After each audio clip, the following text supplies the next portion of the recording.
Asked Rebbetzin Chava Esther, where is she, to introduce me because I needed something lighthearted because it's a little bit of a heavy class that I want to share with you. And it's a class that I feel very, very, very strongly that an audience like you should be hearing and thinking about and acting on. The messages I'm going to be giving are very pertinent to what we're going through at the moment. And I want to begin at the beginning of the beginning of the beginning. In the beginning was the first tefillah recorded in the Chumash. Who here knows? I'm not a lecturer, I'm a teacher. Where's the first time that we see someone davening, not a medrash like Adam Rishon davening for rain, but an actual parsha of tefillah in the Chumash? Don't feel self-conscious. Don't try and think they weren't Torah anytime. Just go for it. Noach definitely would have davened, but we don't see him davening in the Chumash. Avram what? Who said Avram? What? Thank you very much. I know you. Okay, excellent. The answer is Avram Avinu is davening for Sodom. So I want to give you some background. First of all, why does Avram Avinu daven for Sodom? Anybody know? If I was Avram Avinu, honestly, I would say to Kadosh Baruch Hu, Sodom, we don't like these people. If it wasn't for the recording going on, I would actually tell you some of the midrashim of what they used to do. It is literally, I know we're in LA, and it's okay to have a little bit of late night HBO, but the bottom line is that and the midrashim over there, it traumatizes me that they teach this to the little kinderlich in the kindergarten in Yerushalayim. Abba, I remember my little shira came back. You'll never guess what they used to do in Sodom. No, don't tell me. They used to take little girlies and cover them with honey and throw them into beehives. Isn't that cool? Oh my gosh. Kindergarten teachers with attitude issues. The bottom line is, Sodom was not a nice place. But Avram Avinu, he's davening dafka for Sodom. Why? Correct. Okay, the answer is because Avram Avinu has this deep belief that every single, in those days there were no Jews, okay, but every single human being has what's called a tikkun, can be fixed. He understands if Sodom is destroyed with their sins, that the evil that they have created is unleashed into this world, never gets fixed. But if you can turn them around, and he can turn the chait upside down, he can turn into zchusim, open up a Eish HaTorah, Or Sameach, Chabad, you name it, okay? To open up branches in Sodom, I should add NCSY, if you would open up in Sodom, then he could be misaking everything, turn everything upside down, and turn this whole thing into something beautiful. So Avram Avinu cares about Sodom. Okay. Now, this first tefillah is not a regular tefillah. This first tefillah is, finish my sentence, the very first Shacharis. It's the first Shacharit, it's the first morning prayer ever said. I just want to give you some background. There's two sections in chapter Perek Yutes in Bereshis. It starts off where he argues with God to try and see whether there's enough people with zchusim to be able to save Sodom. But when he sees that he has failed, the Torah tells us, Vayashkem Avram Baboka, he gets up at the crack of dawn, and the pasuk says he goes where? Vayashkem, I'm reading for Perek Yutes, pasuk Kaf Zayin. Vayashkem Avram Baboka El Hamakom, he goes to the place. What is the place? The place of the future Beis HaMikdash. Asher Amad Sham, the Gemara brings down, from here we see that tefillah should be standing. You've all heard that the Shemona Esrei is called the Amidah. It is from these words. It's Pnei Hashem. Pnei Hashem means that when he stood in front of God, he did what's called Hispashtus Hagashmius. He disrobed himself of anything physical, so that he could be purely spiritual as he stands in front of HaKadosh Baruch Hu. Now, the Gemara in Brachos, Kavav Amud Beis, I'm sticking to Ashkenaz. Are you okay? We're okay? Zorem Kacha. I'm sorry. Okay. I could translate, but we're good, right? You're the one that sent your daughters to all those Ashkenazi schools.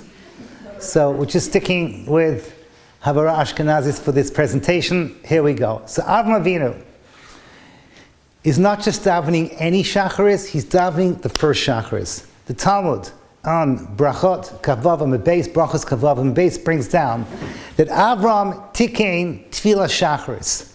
Avram Avinu, he was the one that instituted the first shacharis. Explains the Maharal. Did he daven shacharis the day before? Obvious question. Did Avram Avinu daven mincha? Did he daven mariv? We say Yitzchak was Mesakin Mincha, Yaakov was Mesakin Mariv. So the Maharal explains beautifully that what he did is he created a force in nature called Shacharis power, which means, this I want you to picture the following thing. Imagine the great city of Los Angeles had one power plant that provided electricity to the whole city. Imagine that every single time you plugged anything in, that you are connecting to this huge, powerful power plant that provides everything to anyone, whatever it may be. That's what Avram Avinu was doing when Avram tikein, when he fixed that first shacharis, he was unleashing the power of shacharis, which means that every time you and I daven a shacharis, we're actually connecting to that first shacharis. It's very powerful. By the way, when you're davening Tehillim, so there, it's up to you. You have to really have proper kavanah. When you daven shacharis, if you don't have perfect kavanah, you're still connecting to what Avram Avinu and Mincha with Yitzchak, Mariv with Yaakov, to what they unleashed. Let's go back to how we started. The first shacharis in history. Everyone in this room knows, because you've heard this from enough teachers, that number one means it's the foundation of everything. Rosh Hashanah is the foundation of the year. The first time something appears in Chumash, the Vilna Gaon says this many times, Tzadok Hacohen of Lublin says this many times. The first time that something appears is its essence. Everything begins at that moment. So what do we have? We have the first davening in history. We have the first time that the Chumash is presenting to us the idea of tefillah. Avram Avinu was preparing for this moment his whole life. Just to add one more level of depth, Avram Avinu davened shacharis, says the Maharal, because shacharis was his personality. It wasn't just by chance, let me give a morning prayer. Lahagid baboker, what's the next word? Chasdecha. The morning is the time for chesed. The sun is rising. The world is filled with hope. The world is filled with possibilities. Here in LA, we want to watch the sunset, right? Because over the Pacific. But if you're on the other side of the ocean, if you're on the East Coast, so there you see the sunrise, and that sunrise is Avram Avinu's moment. The world is filled with hope, filled with potential. The day begins like a newborn child. It's beautiful, filled with possibilities, filled with infinity. And Avram Avinu captures that moment, turns it into avoda, turns it into tefillah, and he says to Kadosh Baruch Hu, let it be that this shacharis that I'm doing should be able to keep going till the end of time, so that every single one of my progeny, all my children, when they daven a shacharis, should be able to connect to what I am unleashing at this moment. So let's see, how does this davening end up? Let's go through this one more time. But Yashkim Avram Baboker, he gets up at the crack of dawn. El Hamokaim Asher Amad Sham Es Pnei Hashem. To that place where he's standing, Pnei Hashem, meaning he's in front of God. Literally, he's standing in front of Kadosh Baruch Hu as if there's nothing physical left. Avram Avinu, his neshama defines him. He takes his 3 steps, so to speak. He stands in front of Kadosh Baruch Hu and says, Kadosh Baruch Hu, my first tefillah, the first tefillah ever recorded in the Chumash, should be to save Sodom. What happens next? Pasuk Kavches. Vayashkev al pnei Sodom v'Amor. He takes his 3 steps back. Who knows how long this shacharis lasted? The ancients used to daven for a solid hour, an hour preparation, an hour afterwards. This could have been the whole morning. Could have been the whole morning he was davening the shacharis. Eventually he takes his 3 steps back. It's time to land, back to get to terra firma. And he turns around. And he turned in the direction of what today we know is the Dead Sea Valley. What does he see? Vayar v'hinei Allah kita haaretz kekita kishon. And behold, I'm reading the English, the smoke of the earth rose like the smoke of a lime pit, meaning from one end of the horizon to the other end of the horizon, he sees destruction. A little bit like what we saw today, Hashem Yerachem, the fires here in Los Angeles, but a whole city. Actually 5 cities. And he saw the whole valley was on fire. He saw the color crimson red from one end of the horizon to the other. Everything had been destroyed. Let me say this in simple English.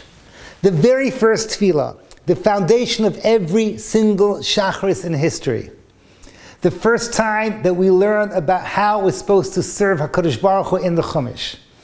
HaKadosh Baruch Hu answers Avram Avinu with one big, resounding niet. This is what's going on over here. It's very scary. It's very, very scary. And I want to explain to you why this is so upsetting. Every person in this room knows the thing called unanswered prayers. This is what we're going to be talking about now. Okay, so you daven for this, you daven for that, and sometimes Hashem says yes, and sometimes Hashem says no. But overwhelmingly, things that you really want, you daven Hashem, think about it, Hashem says yes. But the first tefillah, the foundational tefillah, the beginning of everything, there we'd like to see that the story has a happy ending. Like Hollywood, and they all lived happily ever after. So what's going on over here? What is happening over here? That the first tefillah in history, Kadosh Baruch Hu says, I'm sorry, I have to say no. So I want to explore this a little bit. First of all, I want to share with you that I grew up in London, and I grew up hearing the following phrase.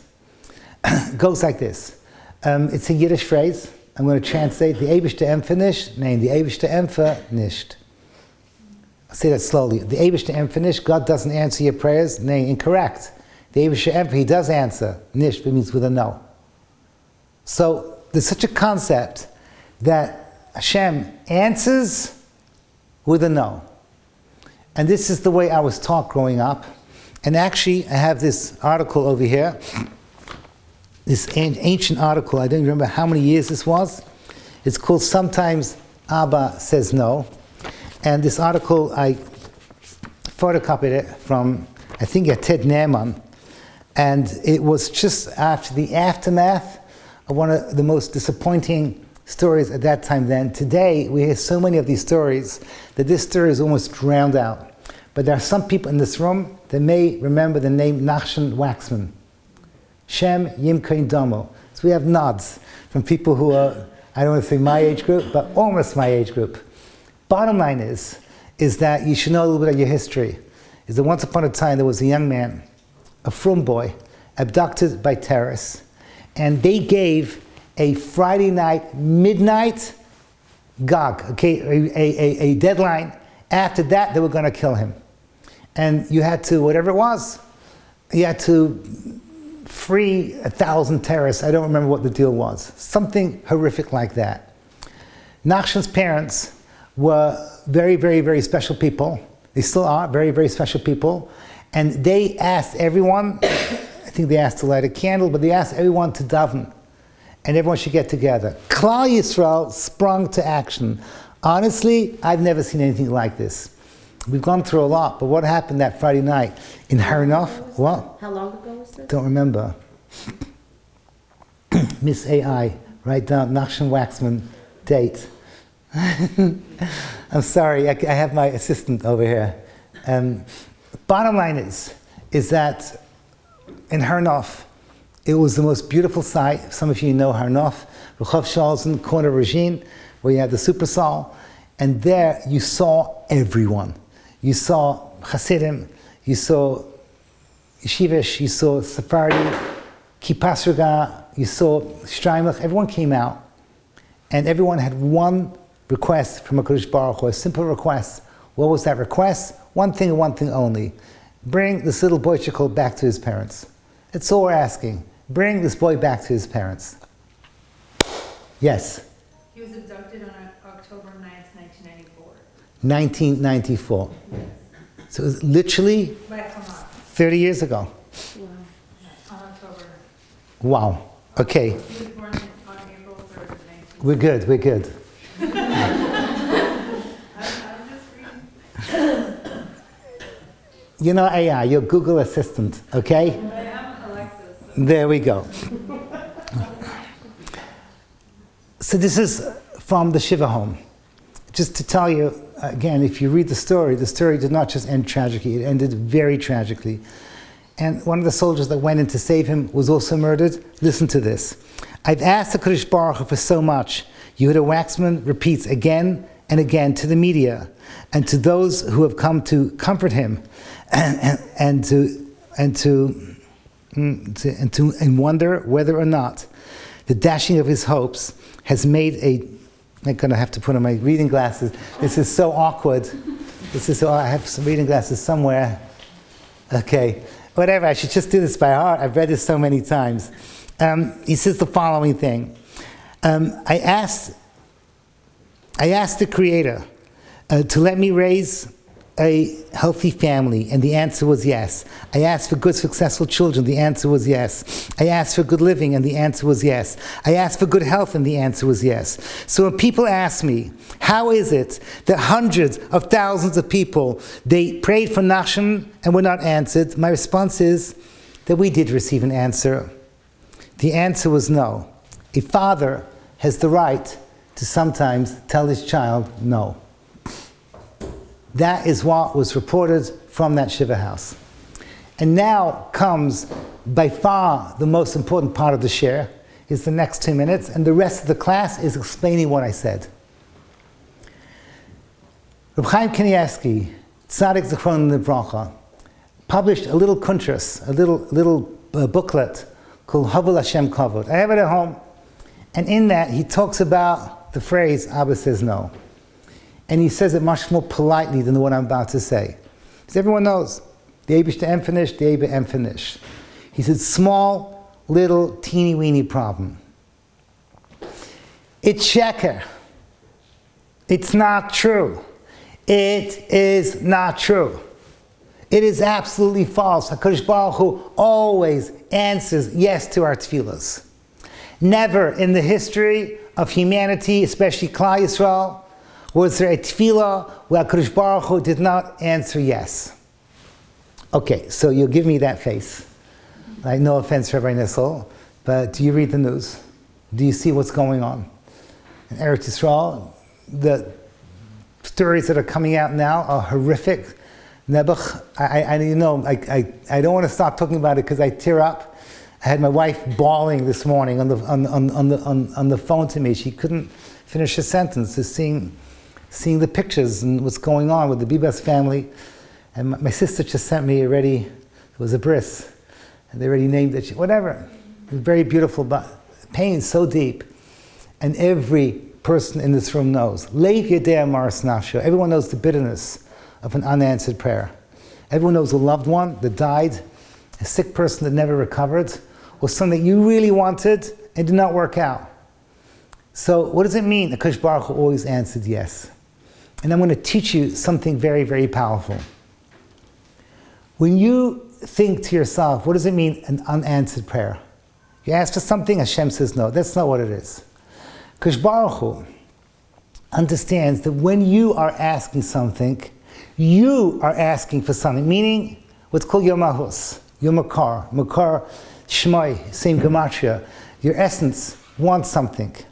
An example, okay? There's many ladies in this room, and now I'm starting to see people, I suddenly see a lot of people that I know very well, and Baruch Hashem, say hello to me after the class. But I want to say to every single one of you that you should know that you have a personality that wants things. Every person wants to get married. Now, what would happen if you wanted to marry Reuven? Because Baruch Hu knew that Reuven was not the best person for you. Actually, you're Bashir to Shimon. When Hashem says no to Reuven and you're crushed, I'm sorry, but Reuven's family said, I don't think it's for you. The personalities did not matter. All that stuff that they give when they're obviously saying to you that you're not good enough for their boy. So I just want to ask you a question. Is Hashem saying no to your tefillahs? No.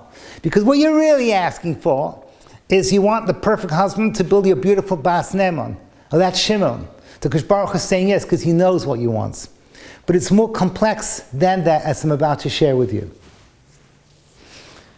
My daughter, my youngest daughter, who I was just telling Chava Esther about, we just passed on, what street was it? on Beverly, there was a little thing. First said Lululemon. My daughter's called Lula. I call her Lele, but her name is Leila. I call her Lula Bears. So Lululemon is one of my nicknames for her. And then what was the next shop called? Favorite daughter. Favorite daughter. I said, oh my gosh, they know me. Okay, favorite daughter, they know me. She's my youngest, so it's okay. But the bottom line is that if she came to me on a Motzei Shabbos and she asked me for anything, so I'm incapable of saying no. But my wife has trained me to say, ask your mother. That's it, okay? So this is what I do.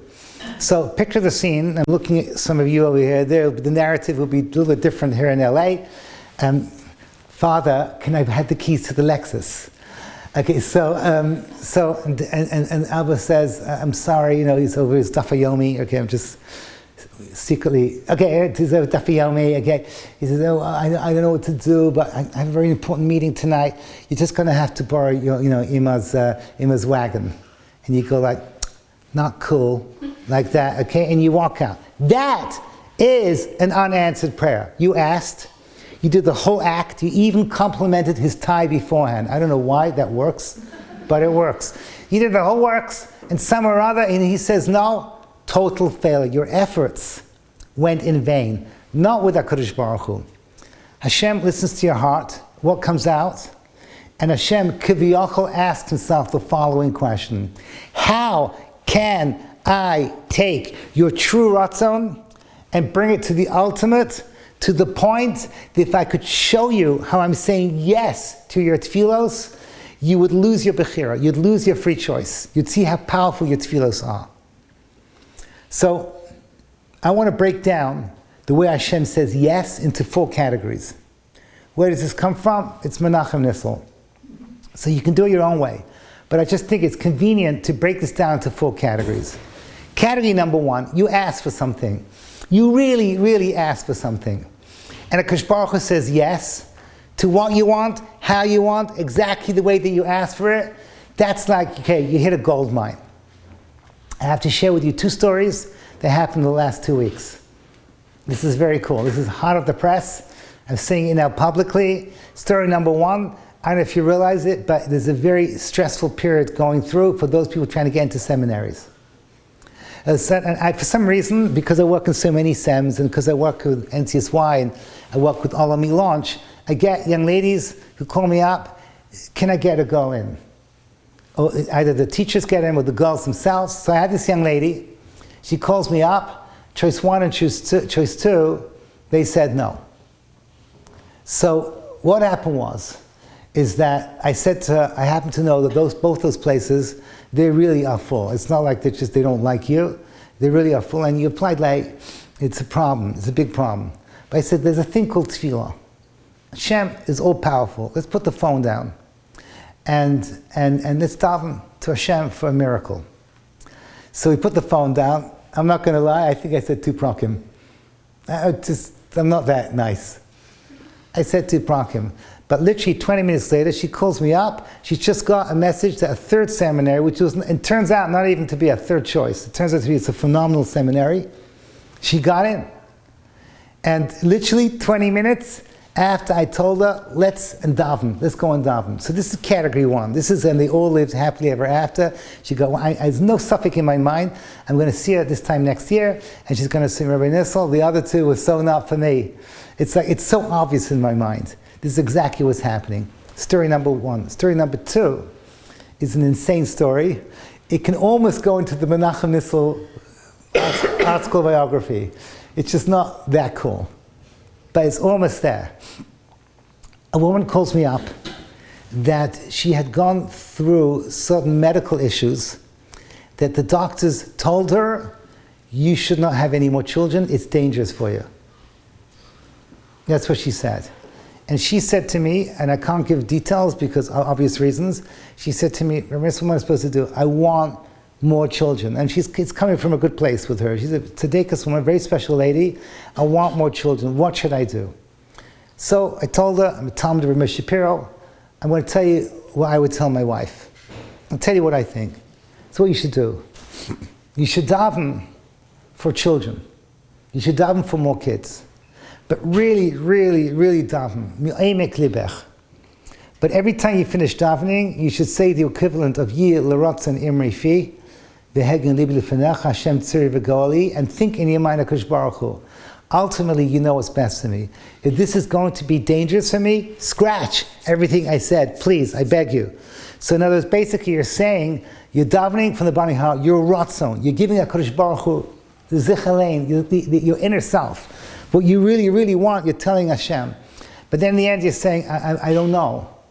And if it's not good for me medically, if I'm going to be in sakana chas v'sham, scratch, delete. Just, how do you say it in the language of? Delete. Okay. There we go. Okay, I was just trying to sound trendy. Okay, so that's it, just delete. So if it was a Rebbe's story, I would say, and exactly a year later, I get the phone call. Well, it wasn't that, it was 14 months later. 14 months later, she calls me up. She said, the first person to call outside of my family. Baruch Hashem, had a healthy boy. Everything worked out perfectly. And hopefully, they will all live happily ever after. I'm telling you, category 1 is basically the exciting part of tefillah. And when you open your eyes, you have this all the time. You ask for things, and you get exactly what you want. It's just very often we just forget to really be teifes, to grab that moment, to thank Hashem for how beautiful and how powerful our tefillah powers are. I just gave a class in San Diego. It was called Tefillah, My Secret Superpower. Category number 1. Category number 2 is a chiddush of the Mabit. Who's the Mabit? The Mabit is a contemporary of the Arizal from Tzfas. He wrote a sefer called Beis Elokim, and there in his section on Tefillah, in the 15th chapter, Reb Chaim Kanievsky quotes a chiddush. And once I say it to you, you'll say, oh my gosh, he's right, I've seen this with my own life. He says very, very often Hashem shows you, opens your eyes and says, you daven for this, I'm going to give you that, but you're going to see clearly that when you got that, it's because you daven for this. In his words, Kibalta b'dayme b'mashi b'kashta. One example is what I just said. You daven for Ruvain, you got Shimon, and you realize you're the luckiest woman in the world. Or David. Okay, I mean, you got the right person. You got the right person. That is when you realize that what you truly daven for, Hashem gave you something different because He understood your ratzon. But this second category includes when Hashem does actually say no, and you realize that, oh my gosh, what was I thinking when I was asking for it? My favorite story, when I wrote this class many, many years ago, was there was a story, horrible story, but it's also beautiful at the same time, about Hasidim in Yerushalayim that were going to the Rebbe's daughter's wedding in New York. And they got themselves a van, and they're on the way to Ben Gurion Airport, and they're singing, the Rebbe's daughter's getting married in the morning. It's very, very exciting for them. They want to get to the Rebbe's wedding, Rebbe's daughter's wedding. And the bus, little van, broke down in the middle of the Kvish Yerushalayim Tel Aviv. Honestly, after I heard the story, I started saying tefillah Sederach already on the road, not waiting for the plane, because as far as I'm concerned, the most dangerous part of traveling today is the Jerusalem-Tel Aviv highway. It's safer to drive through Gaza.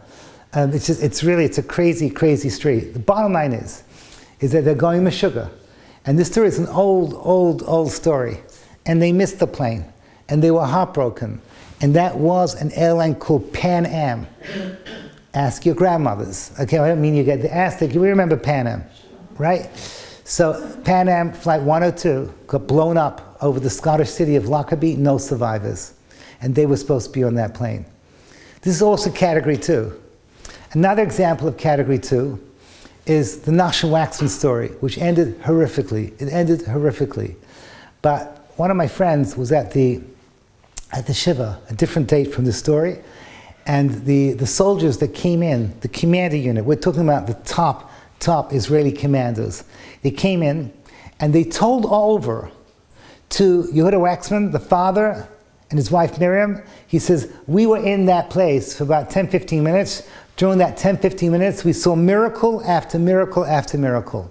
Meaning, we were completely unprepared for how prepared they were. Everything was booby-trapped. As a matter of fact, one of the soldiers says, you see this button on my fatigues, on my army clothes? This button saved my life. How? I don't know. But a bullet hit the button, and it scraped across my skin and did not go into the heart. And I was saved by a button. It's an ace. And Yehuda Waxman says, I have no idea what happened to those hundreds of thousands of tefillahs that we spoke about, but at least we see something. The Kosh Baruch Hu diverted some of them to save your lives. These are all examples where a little bit you see Hashem's game. Kiviyachol. You see how Kosh Baruch Hu is running his show. Category number 3. Category number 3 is for you, and for all the Nevei girls, and for all those of you who have discovered Yiddishkeit later on in life. I heard this from my Rebbe Rav Wolbe, and Reb Chaim Kanievsky says it from his father, the Stipler. Very simple and powerful idea. Let's go back 100 years. Now it's more like 120, 130 years. Jews come to America, the Golden Medina. In those days, it was almost an inevitable statistic. Your kid goes there, he's not going to stay from. So you have holy Yiddish mamas and holy Yiddish tatas in Poland, in Russia, in Litva, wherever it may be. They're davening for their children that it shouldn't happen to them. And you can picture them literally like Yitzchak Avinu and Rivka Imenu, the two corners crying, HaKadosh Baruch Hu, don't let it be me. What happens next? They get their first letter, Heilige Tata, Heilige Mama, I'm sorry, but it was impossible to find a job without working on Shabbos. And they're devastated. They're devastated. And they continue crying, more tears, more tears. They get another letter, Heilige Mama, Heilige Tata, I'm sorry to disappoint you, but we decided to send our children to the Gorisha school to give them a chance in America. What happens next? The mother and father die with their tears. They die heartbroken. Says the rabbis that those tears are not lost. Those tears are held in a very, very special cup. 1 generation, 2 generations, 3 generations, 4 generations. And then boom! Kosh Baruch Hu says, showtime, time to take out those tears and to use this for this generation. Why did I wait so long? Why did I wait? It's like the story of the 4 sons. The Tzadok has the Rasha has the Tam has the She'eni De'elishol, and the She'eni De'elishol meets a Ma'or representative on campus, whatever it may be, a Shatar, whatever it be, on campus. What happened over here? And the answer is that we don't know why there is a time delay. But we do know that Kosh Baruch Hu says, then was the wrong time. Now is the right time. So category number 3 is a switch in the process of how it's done. 4th and final category. 4th and final category is the following. When I ask you, what does it mean to be a Jew of emunah, a Jew of faith? What does faith mean? Faith is not sorry, I'm always picking on you. Faith is not Hollywood. Faith is not, and they all lived happily ever after. They go up into the sunset, right? They listen to the Eagles, The Last Frontier, right? And everything works out beautifully. No, that's not what happens. That's not what happens. In real life, Kosh Baruch Hu does not always play the game that you want. And I've had this many, many times with very special ladies that don't get it. Rebbitzins. I fight them. Sometimes I'm even nasty to them. The Rebbitzin says, we're going to break down the walls of heaven by davening so hard that Hashem's going to have to say yes. I tell them it doesn't work that way. You can't mug God. He's not muggable. It's not how he works. You can do every single thing. And everyone in this room knows how I hate all the new schoolers. Don't get me going. For all these 40-day this and all the different things, I'm old school. Tehillim. David HaMelech said, this is what works. This is my secret weapon I'm giving to you. I'm not saying the other scholars, of any school that belongs to your Masorah, that goes back. If you're from Iraq, you follow the Ben Ish Chai. If you're Hasidish, you follow your Rebbe. Or anything that comes from Chazal, all the tefillos that come from Chazal, like davening when they open the Aron HaKodesh, it's in the Zohar, all those kind of tefillos, keep going. But if you try everything, there is no guarantee that it's going to work. So what happened to your faith? Many times I've seen people that they try so hard and they say, I'm sorry. And their faith gets crushed. And it bothers me to no end. I tell them, Rivka and Yitzchak, they waited like 22 years, like duh. Keep davening. And he says, too much. Okay, this is 2025, God. Okay, snap at it. I want it now. It doesn't work that way.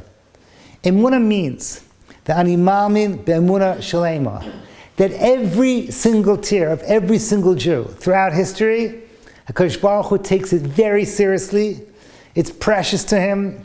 The kesher between you and HaKadosh Baruch Hu is real, and HaKadosh Baruch Hu is not going to let you down. It's just he can't show you yet how this tefillah is going to be used for the most powerful, the most beautiful, the most incredible thing you can imagine. And one day, hopefully today, Mashiach's going to come. It's already morning in Yerushalayim. Think about that. Okay, so Mashiach's going to come, and that way I get back home quicker. The people in St. Louis will not be happy, but they will be happy. If it's Mashiach, everyone will forget. They're not going to ask me for their money back, hopefully. Mashiach's going to come today. And then with him will come Eliyahu Hanavi. And he is going to, as part of his job description, sit down with everybody in this room and say, let me show you what happened to your tefillos. You know how you're going to respond? Az Yemale Schaik Pina. This is the great laugh at the end. What's going to be so funny at the end of days? It's going to be incredibly funny. I mean, it's going to be awesome. It's going to be a laughter of a deep joy of seeing how you and little me achieve so much with our tefillos without even realizing. And not just some magical things. Not say, you daven for refuah and instead HaKadosh Baruch Hu, I don't know, gave someone else parnas. It's not money. It's Aimek Ritzaincha. Well, it could be that for refuah was there to save a soldier's life because it's the same category. But you have no idea. If Hashem showed you what you were doing, you would go insane. You would lose your bechira because of the beauty and the power. And that's the great laughter at the end of days. I also want to add, which is not for now, because I can't pack in too much into one class. If you subscribe to my YouTube channel, so you'll see a class called Reincarnation, Sod HaGilgul. Is it the answer to the tsaras of the world? If you listen to that class about reincarnation, which I explained there in great detail, you'll see another possible path in understanding how our unanswered prayers are processed. But know that your tefillahs are always, always answered. So, someone has cancer, and the doctor says, I'm sorry, there's no way of turning the clock back. This particular form of cancer, there's no turnaround. No one's been cured past this stage in whatever, pancreatic, whatever it may be. No one's ever been cured. What's your response? I don't believe in doctors. Like the story I told a few minutes ago, that lady that did not listen to her doctors, and HaKadosh Baruch Hu rewarded her. Again, this is a public service announcement. Listen to your doctors. Listen to your doctor. I did not say don't listen to your doctor. It's just saying that they're not God. They're not God. And when you ask Hashem with your seichel, because we have tremendous respect for our medical community. With the seichel, you say Yila Ratzon, but you give over your Ratzon to Kadosh Baruch Hu. Someone's dying from cancer, and you and your friends and your family, you're davening for that person. You have no idea what you're doing.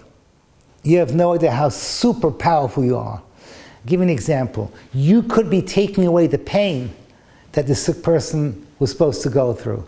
That's also something that would make you very happy. That person was destined to die with so much amount of pain. Hashem says, no, all those tefillahs, we're going to make it easy for them. You could be adding days to their lives, where each day is precious.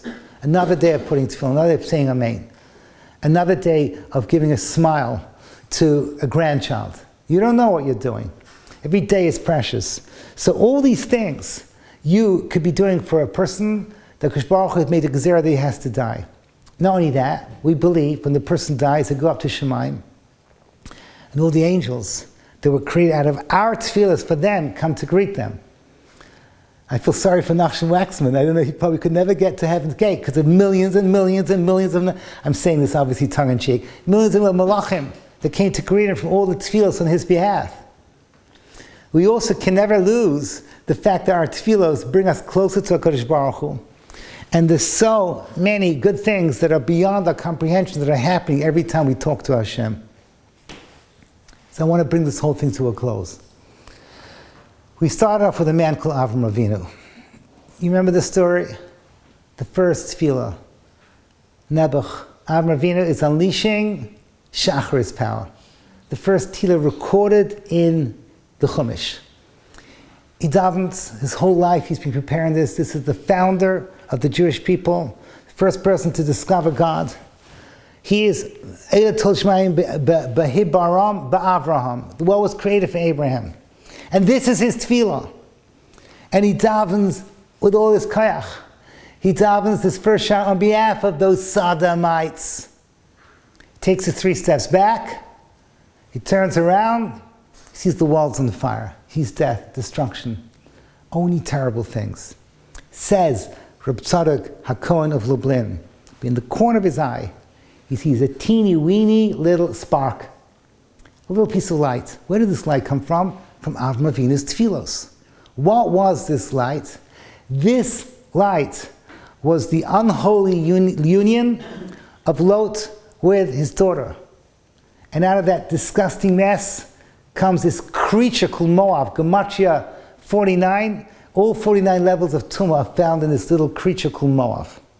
But Moab carries this little spark of light. And he passes it from generation to generation, from lowly disgustingness to lowly disgustingness, until a woman appears. One of the most incredible women in history, with the name of Rus HaMoaviyah, Rus the Moabite. She's called the Moabite woman. That spark of light that comes from full darkness. And she takes this spark and for the first time turns into a flame. In a few generations we have David HaMelech and Shlomo HaMelech. We have the Beis HaMikdash. But we were not worthy. That's it, for 2,000 years. That spark had to go hidden again. Until a man called Mashiach, Ben Shlomo ben David, Ben Rus, Ben Moab, Ben Lot, Ben, that first tefillah that was said by Avram Avinu, and he takes that little spark and turns it into a light that goes from one end of the universe to the other. What's the first thing he's going to do? He's going back to Sodom. But where's Sodom today? I don't mean to be rude, but it could be very close to where we are right now. Okay, let's stop knocking on LA. Could be San Francisco, San Fran, could be Las Vegas. But as I taught you, it's all Esav trying to hit that Pacific coast. Just didn't you, whatever it is, I don't know. But really, to be serious, every corner of the world today has got what's called echoes, shadows of that Sodom. And what's the first thing Moshiach's going to do? He's going to go to all these places and he's going to flip them around and turn all that tumah from thousands of years that have been unleashed and turn it to Kedusha.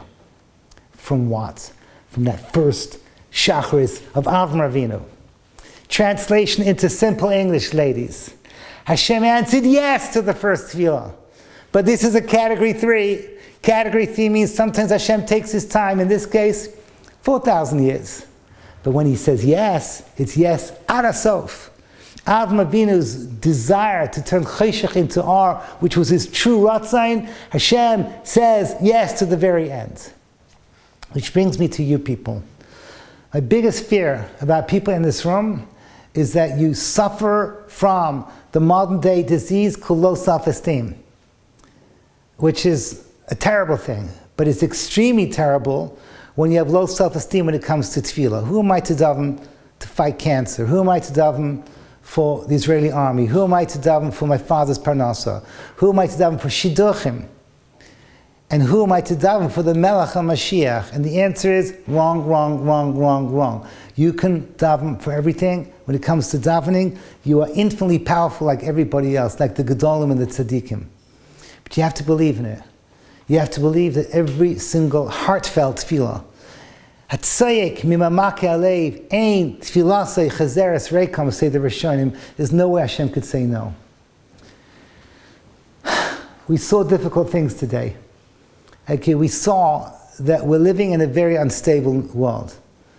The news from Eretz Yisrael with the Bibas family, and what I just saw today, how people live in a house, a beautiful house, Baruch Hashem. I don't want to say it like this because I don't want to give any INR, but you see, Kamosha Tarich, Bel Air, beautiful houses, and people say, we built this house to live here forever. The Kodesh Baruch Hu, overnight, Reika ha'aretz alamoyim, we say in our morning brachos, anything in any given moment can be covered over, whether by water or by fire, and it disappears. The only thing that's guaranteed, the only thing that is stable is instability. The only thing that is certain is uncertainty. And it's just getting worse. Unfortunately, Rav Shimshon Pinkus is right. After the Holocaust, the Kodesh Baruch Hu dealt with us with kid gloves. But he took those kid gloves off because the Kodesh Baruch Hu is in a rush to bring the Melech HaMashiach. And therefore we're all suffering, as Rav Hutner said, from the tzaras of the prat. So much pain in every single corner of the world. So, we just had it here in LA. Eretz Yisrael seems to be, unfortunately, a constant. But then you never hear it. Next day, next third day. What's the Kodesh Baruch Hu do? We don't know. But we do know that he's busy, very, very busy bringing the Melech HaMashiach. And he's waiting for a partner. He's waiting for the Kishuas Kivina Kol Yom that comes from your hearts. And he's waiting for the heartfelt tefillahs of ladies like the ones in front of me. So I'm asking you, never ever get disheartened. Never let your emunah get shattered because you don't see things working exactly the way you want it. What is it? I'm already, what one lady said to me, I'm already, oh my gosh, I'm 23, I'm still single. Oh my gosh, I'm an old maid. You know what I'm talking about. You don't give up. You don't allow yourself to become bitter about anything. You believe that Kodesh Baruch Hu, Yeshua Hashem, can clarify and can flip everything over, just like he can destroy a house with fire. He can build a house with fire, like we say, and we should be zeicha to see that house called the third Beis HaMikdash built b'meher v'yameinu. Thank you, Farivar, thank you, the Vesogis, and thank you, everybody, for being here.